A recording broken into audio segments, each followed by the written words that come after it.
Remember, we celebrate a failure with bonfires and fireworks. We teach children a nursery rhyme about treason and plot. But what if almost everything you think you know about Guy Fawkes Night is wrong? What if the Gunpowder Plot wasn't about religion at all, but about bankruptcy, desperation, and the birth of the modern police state? What if it wasn't one failed bombing, but 3 separate attempts? And what if the conspiracy couldn't have existed without a network of women the government knew about, interrogated, and then quietly let disappear from history? This is the story they never told you. November 1605, Parliament is about to convene. But this isn't just any session. This is the day new taxes targeting Catholics will be formalised into law. For 20 years, England's Catholic gentry have been systematically bankrupted. It's called recusancy, refusing to attend Protestant services. The fine, £20 per month.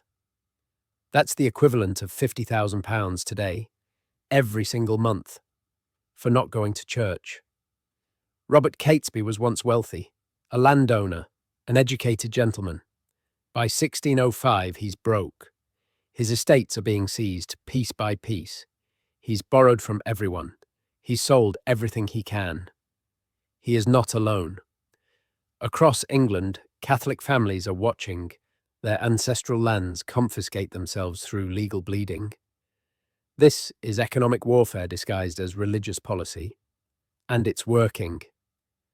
But desperate men are dangerous men. And Catesby has a plan. 36 barrels of gunpowder. In 1605, that's not just explosive, that's a fortune in military-grade contraband. So, where did the money come from? Catesby sells his last estate, Chastleton House, to fund the operation. But 36 barrels? That requires more. Much more. Spanish gold, Jesuit funding, loans from Catholic networks across Europe. The paper trail is murky. Deliberately so. But one thing is clear. This wasn't a spontaneous act of religious rage. This was a funded operation. And here's the question no one asks. If the English state had such extensive spy networks inside Catholic communities, and they did, how did this much gunpowder move through London undetected? Unless it didn't need to be undetected. November 5th, 1605. Guy Fawkes is arrested beneath Parliament. Within days, the other conspirators are hunted down. But there's a network the history books erase. A network of women who made the entire conspiracy possible. Anne Vaux, Elizabeth Vaux, Martha Bates, Dorothy Wright, Catherine Wintour. These weren't bystanders, they were operators. Anne Vaux ran safe houses across England. Estates with priest holes, hidden chambers where Catholic clergy could disappear when the raids came. Her home at White Webb's was where the conspirators held their final planning meetings. Elizabeth Vaux managed finances and communications between safe houses. In an era when women couldn't legally own property, she controlled the purse strings and the message networks. Martha Bates, wife of conspirator Robert Bates, was literate. Rare for women in 1605. She almost certainly wrote the coded letters that kept the conspiracy coordinated. You cannot run a conspiracy without 3 things: money, communication, and shelter. The women controlled all 3. After the plot fails, the men are tortured and executed. Publicly, brutally. But the women? Anne Vaux is interrogated. She gives nothing. She's released. Elizabeth Vaux is questioned. She walks free. Martha Bates, Dorothy Wright, Catherine Wintour, all interrogated, all released. Why? Because under English law, married women have no legal personhood. They can't testify. They can't be prosecuted independently of their husbands. Because these are noble women, daughters and wives of powerful families. Executing them would alienate the very aristocracy the crown needs to control. And because the narrative requires male villains, public torture, public execution, public spectacle. The state knew exactly what these women did, and it let them go, because justice isn't about truth, it's about the story power needs to tell. Anne Vaux died peacefully in 1637. Free. Here's what the fireworks and marshmallow version doesn't tell you. November 5th, 1605 wasn't their first attempt. It was their second. Spring 1604, a year and a half earlier, Robert Catesby and his co-conspirators rent a house adjacent to Parliament. They begin digging a tunnel. The plan: pack the tunnel with gunpowder and collapse the building from below during session. But London is hit by plague. Parliament is postponed. The tunnel is abandoned. This wasn't impulsive fanaticism. This was premeditated, long-term planning. They tried again. 15 months later, they have a new plan. Rent a cellar directly beneath the House of Lords. Stack it with 36 barrels of gunpowder. Wait for opening day. Guy Fawkes isn't the mastermind. He's the technician. A military explosives expert from the Spanish Netherlands. A soldier. The kind of man you bring in when you need something done right. And it would have worked. In 2003, nearly 400 years later, archaeologists and structural engineers analyzed the site. They modeled the explosion. The findings? Terrifying. 36 barrels of high-quality gunpowder in a confined stone chamber would have generated a stone-shattering shockwave. Parliament would have been vaporized. Westminster Abbey, hundreds of meters away, would have collapsed. Cathedral windows across London would have shattered. King James I, the entire House of Lords, and most of the House of Commons would have been atomized. On November 4th, the night before, an anonymous letter warns Lord Monteagle to avoid Parliament.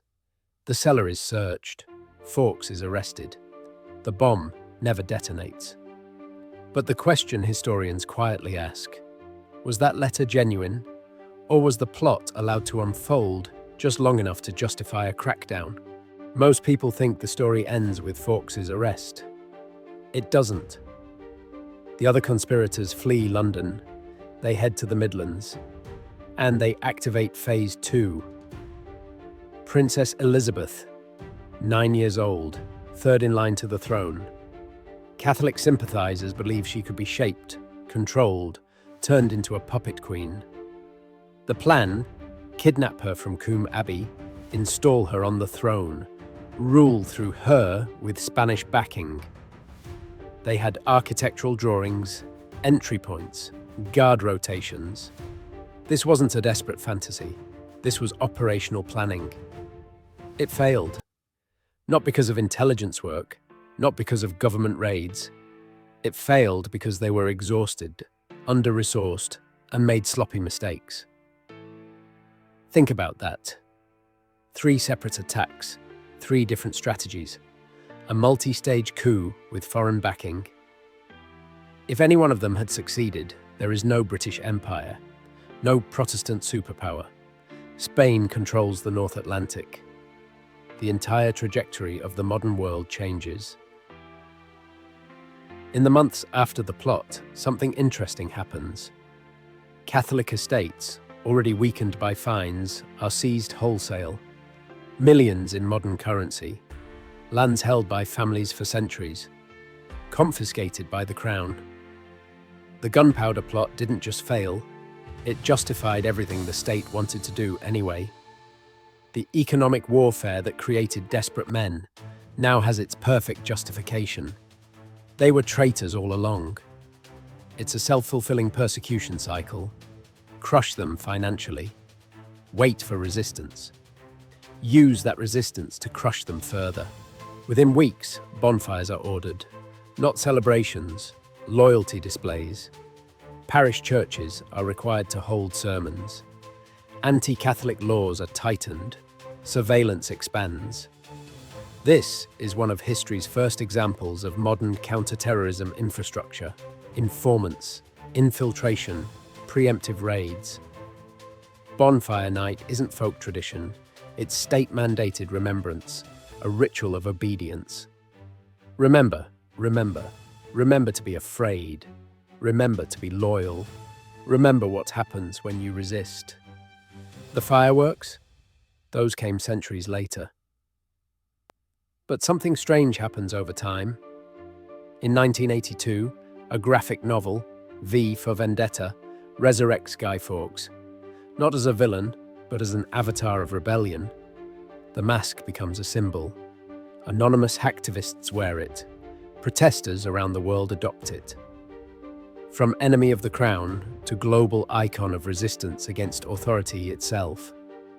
A failed coup became a ritual of obedience, and then transformed into a symbol of defiance against the very power structures it created. So tonight, when you see the bonfires, ask yourself, what are you really celebrating? The capture of terrorists, or the birth of a police state? Loyalty to the crown, or the spirit that defied it? A failed bombing, or a sophisticated three-stage coup that nearly toppled a government? And whose version of history are you remembering? Because the truth about the Gunpowder Plot isn't in the fireworks. It's in the money trail they buried, the women they erased, and the attacks that almost succeeded. Remember, remember, but remember all of it.